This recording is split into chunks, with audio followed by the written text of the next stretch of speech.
tamin'ny fankalazana ny fahavaloambinipolo taona ny tolom-panafana 20 martsa 1790 ny akademia miaramila Antsirabe fandraisana anjara izay tafiditra amin'ny fanavaozana ny fampiofanana eo anivon'ny akmil vola ravavy ary no mitatitra ny vaovao atsika.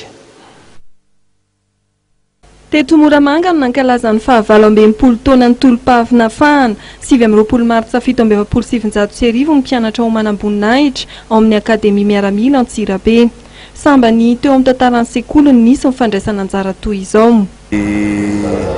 Fandraisany anjara ny akademia miaramila amin'ny fankalazana ny 20 mars 2024 dia tsy inona akory fa endrika anankiray fampisehoana ny tokony hitiavana ny tanindrazana ary fampianarana ihany koa ny mpianatra Manamboninaitra ato amin'ny akademia miaramila mba hampahatonga azy ireo tafiditra tsara ao anatiny na hoe azahoan'izy ireo tsara ny atao hoe endrikin'izany fitiavan-tanindrazana zany. Ny teny filamatry ny akademia moa dia hoe ho an'ny tanindrazana nefa kosa tokony hita amin'ny toerana izay nipoirana zany ady nazahoana ny fahaleovan-tena zany dia toy ny tanànan'ny Moramanga izay tanàna feno tantara ka dia taty izay no nisafidy ny ankalaza ny fa 20 marsa 2024 ka dia narotina ihany koa zany nandalofana eto Moramanga sy ny janonana teto izy tian'ireo mpianatra Manamboninaitra ireo ny vakoka rehetra mifandray amin'ny tolom-bahoaka tamin'ny 1770 sy 700 ka mba hanana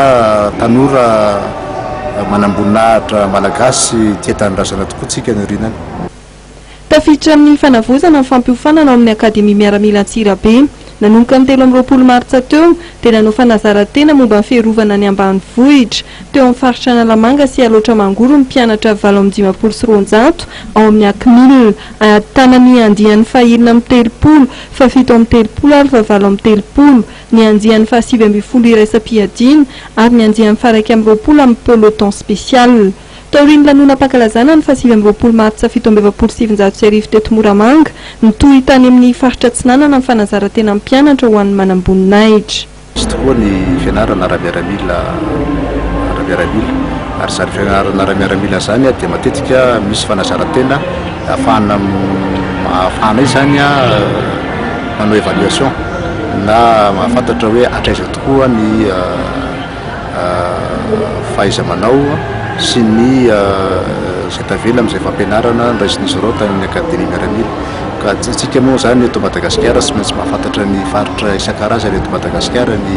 ireto mpianatra Manamboninaitra ireo dia tamin'ity indray mitoraka ity izay rehefa avy any Antsiranana dia nisafidy ny ho any Toamasina